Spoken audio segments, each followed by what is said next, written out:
6 vieiras frescas, uma maçã verde, 3 talos de salsão com folhas, 110 ml de suco de beterraba, 125 ml de vinagre balsâmico, 20 gramas de açúcar, 30 gramas de manteiga, 10 ml de azeite de oliva, uma beterraba, sal grosso ou flor de sal, 1 grama de lecitina de soja. Então, o primeiro passo da nossa receita é iniciar limpando as vieiras. Elas são abertas, muito semelhante como a gente faz com as ostras, descolando com uma faca, não há necessidade de ser uma faca de osso, somente uma faca pequena, um músculo, sempre raspando na superfície da concha, para que ela então se abra. Toda essa parte aqui mais escura, ela deve ser descartada e, do mesmo jeito, com a faca, a gente vai raspando sempre na porção, encostando na casca.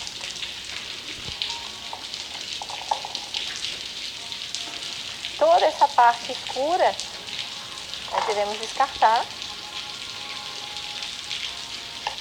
Para manter o coral durante a cocção, é importante não desprezar o nervo lateral da vieira, para que a gente não tenha o desprendimento também dessa parte lateral, que a gente chama de coral, da parte central da vieira, que a gente chama das nós.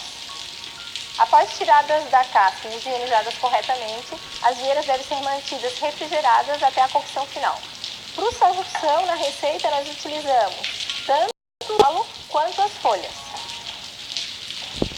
Do talo deve ser descartada essa parte mais inferior, que ela é muito rígida, assim como o vinco central. Para ter acesso a descascar essa parte do talo, é necessário que a gente corte ao meio e com a ajuda de um descascador de legumes, a gente então tem acesso a toda a superfície do salsão. É importante tirar toda a parte externa, porque ela é muito fibrosa. Após descascar completamente, ajusta-se o tamanho do salsão para que a gente tenha então tiras uniformes. Vai-se então retirando as tiras e adaptando o tamanho até que a gente tenha tiras uniformes. O mesmo procedimento nós vamos fazer com a maçã. A maçã, a gente deve dar um corte para permitir um apoio, com a mesma posição dos dedos que serve de faca. Nós vamos tirando fatias. E obtém-se então as tiras no tamanho daquelas obtidas por salsão. As folhas do salsão nós vamos utilizar para compor o nosso sal, que vai temperar as vieiras. Elas devem então ser descoladas do talo, colocadas sobre um prato, sempre tentando não sobrepor uma sobre a outra, para facilitar a secagem. As folhas do salsão serão secas no forno no micro-ondas por cerca de 1 minuto a potência máxima. Após a obtenção das folhas secas que foram desidratadas pelo micro-ondas, a gente vai fazer um sal temperado. É importante destacar que esse processo de secagem pode ser utilizado também para outros temperos, como por exemplo uma salsinha. O aipo, então, que a gente obtém seco, desidratado, que vai agregar gosto às nossas vieiras. Esse pó, então, vai ser misturado ao nosso sal e temos assim a obtenção do sal de aipo. O próximo passo será a elaboração do molho agridoce, que tecnicamente nós chamamos de gastrique. O gastrique nada mais é do que o açúcar caramelizado,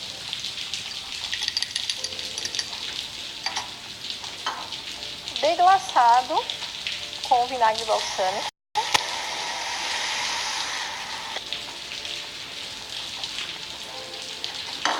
que pode ser aromatizado com qualquer outro ingrediente, no caso da nossa receita, com beterraba.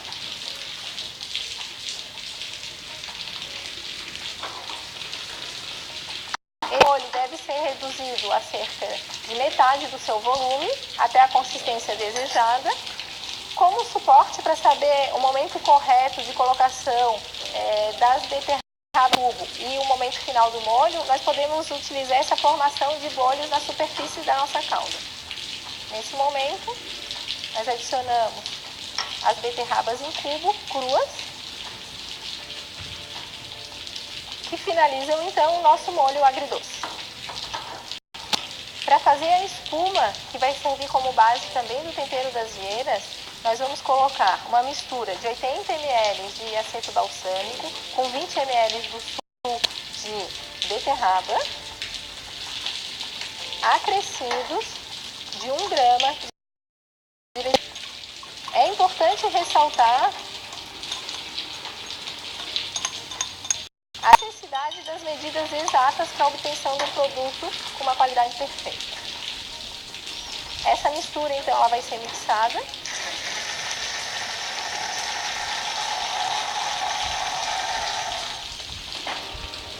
A obtenção, então, de uma espuma que vai servir para a finalização do nosso prato.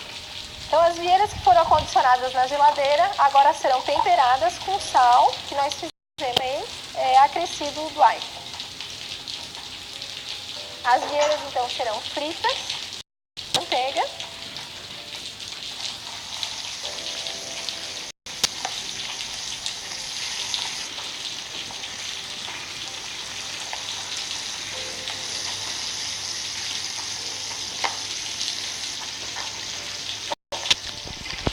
para a finalização do nosso prato, nós vamos utilizar a salada de salsão com maçã temperada com azeite de oliva.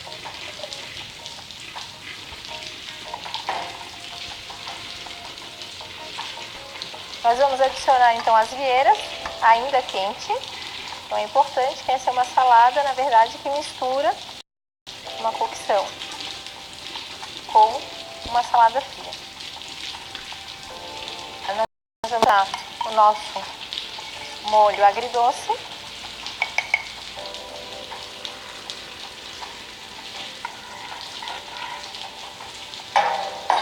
E por último, sobre as vieiras,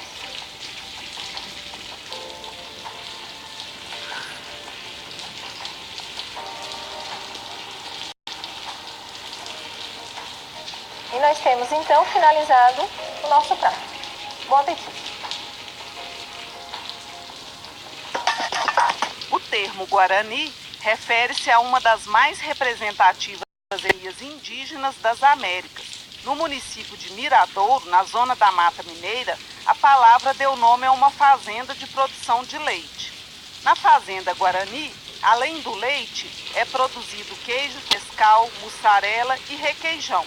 Para facilitar o trabalho do dia a dia, o proprietário da fazenda, Francisco José da Cunha, teve uma ideia: criar uma mamadeira coletiva para bezerros. Ele utilizou garrafa PET, registro de meia polegada, cano de meio e bico de mamadeira para bezerros. De acordo com Valdeci, além de amamentar 6 bezerros simultaneamente, a mamadeira coletiva preserva a temperatura do leite. Quando nós começamos, era mamadeira individual. Hoje, com o passar do tempo, a gente bolou essa mamadeira que mama 6 bezerros por vez. A gente ganha tempo com isso e o leite não esfria. A mistura que alimenta os bezerros é composta por 10 litros de soro, meio quilo de fubá creme e meio quilo de leite em pó. O produto é aquecido a uma temperatura de 36 graus, que é semelhante à temperatura natural do leite bovino. A estrutura do local é simples. No canto do curral, as mamadeiras são oferecidas aos bezerros e são amamentados 2 vezes ao dia. A ideia é aproveitar o soro que sobra da produção de queijo e otimizar os custos.